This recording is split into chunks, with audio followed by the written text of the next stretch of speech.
Let me be your boo, the one you talk to, the one you keep on calling your baby.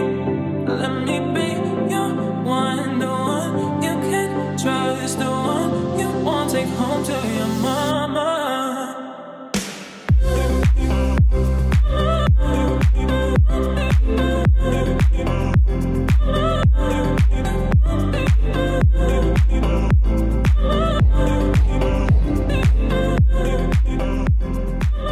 سلام بچه هست فرنوار به چنل ما خوش اومدید.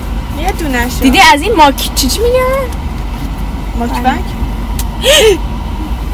آره اینطوری میشه. اوکی بریم بخوریم. خب توضیح راجع به چالش 75 روز سخت که الان من و آوا استارتشو زدیم ولی خب الان روز 12 روز 12 چالش 75 روز سختیم.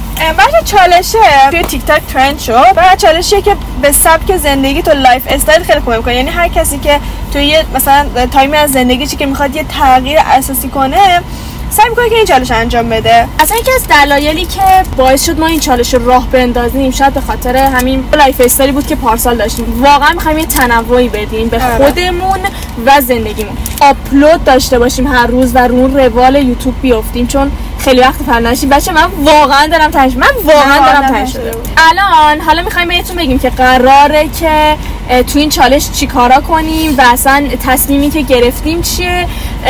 خود چالش چیه بچه تغییرایی قراره بدیم توی چالش. بچه چالش 75 روز سخت داستش از این قراره که 4-5 تا قانون داره ورزشو داشته باشی. اونم 2 تا 45 دقیقه. حالا میگه 45 دقیقه تو میتونی بیشتر داشته باشی که یکیش حتما باید بیرون از خونه باشه و آب داره. فکر کنم آب داره چند لیتر آبو نمیدونم بچه براتون می‌نویسم ولی میدونم که بعد در روز بعد انقدر آبو حتما بخوری ولی زیاده آب مثلا کمی نیست. چیزی که داره کتاب باید بخونی روزی 10 صفحه حتما کتاب باید داشته باشی که من الان دیگه فکر کنم یک کتابو تموم کردم. شیرین نشه دلتون نخواد دلت نخواد. بعدش کتاب داره آب داره ورزش داره بوم داره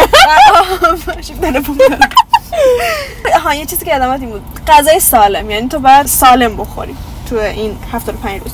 ولی من و آبا اومدیم یه تغییراتی توش داریم نسبت به لایف استایل خودمون و نسبت به خواسته خودمون. یعنی هدفی که داریم اون طوری که دوست داریم زندگی کنیم اومدیم یه تغییرش دادیم. در واقع تو این چالش قراره که بهترین ورژن خودتو ارائه بدی. به نظر من این قشنگ‌تره. حالا چیزایی که قراره ما انجام بدیم یعنی تغییر داریم میدیم یکیشو فقط یکی 2 تاشو تغییر میدیم. آره یکی 2 تاشو داریم تغییر میدیم. اینه که یکی از متفاوت ترین و چالش ترین کاری که داریم میکنیم الان توی زندگیمون اینه که هر روز داریم ویدیو میگیریم و هر روز قراره آپلود داشته باشیم و بدونید که ما آقا داریم این چالش رو اجرا میکنیم. یعنی ما داریم 75 روز سخت رو میریم. ورزشو داشتیم کجا میخواد بره؟ نکنی تو میخوای بری؟ اوکی نه برو چه اخم کرده. آخر من نمیفهمم چرا بلد نیستن یه دور بگیرن. واقعا جدی رانندگی ما خانوما خیلی بهتر از رانندگی افتضاحه. تو این 75 روز آبو داریم بچه فقط غذا رو هضم داریم میکنیم خوراکمونو. ورزشمونم داریم میکنیم 3 بار در هفته یا 2 بار در هفته. دانشگاه تو تهران نیست برای همینه که نمیتونیم ورزش رو انجام بدیم. آره دانشگاه خارج از تهرانه بعد یه روز بمونیم اونجا.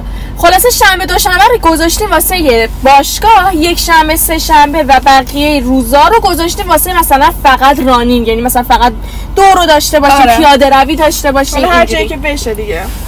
اون یکی اون یکیش بچه اینه که من نوا یه هدف مشخص کردیم. یکیش زبانه که آخر این 75 روز بریم ما که آیلتس بدیم که به اون سطحی که میخوایم تا جایی که میتونیم خودمون رو برسونیم. چیز بگم؟ بگو.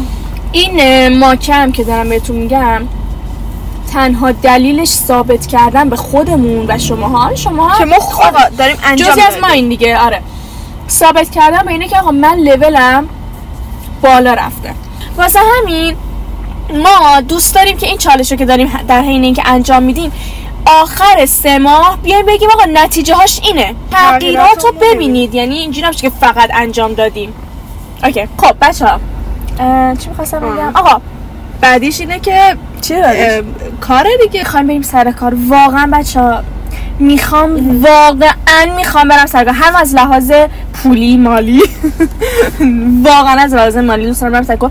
دومین چیز که مهمترین چیزه نه اینه که آقا تو هر چقدر بخونی تا پیادش نکنی انگار هیچی نخوندی. به نظر من این اشتباهی بود که منو نوا کردیم و اینطوری بودیم که باید یاد بگیریم، خوب بخونیم، پیش دفترم بگذارونیم، بعد بریم سر کار. این اشتباهی بود که انجام دادیم منو نوا. واسه همین میخوام تو این 75 روز واقعا خیلی خودم رو بکشم بالا، خیلی پروژه خفن درست کنم واسه خودم که وقتی میرم یه جا واسه کار بگم آقا ایناست، میخوای بخونم. حمایتمون کنین این 75 روز، از اسمش هم که معلومه 75 روز سخته و امروز که روز 12مه واقعا من نوای جایی که تونستیم خسته شدیم، ولی حمایتمون کنین بچه. آره ادامه دادیم. حمایتمون کنین، لایک کنین، سابسکرایب کنین، کامنت بذارین، انرژی بدین دیگه. این ویدیو که تموم شد شما قراره هر روز از ما ویدیو ببینید و قراره که هر روز از دیدن ما لذت ببرید. خدافظ.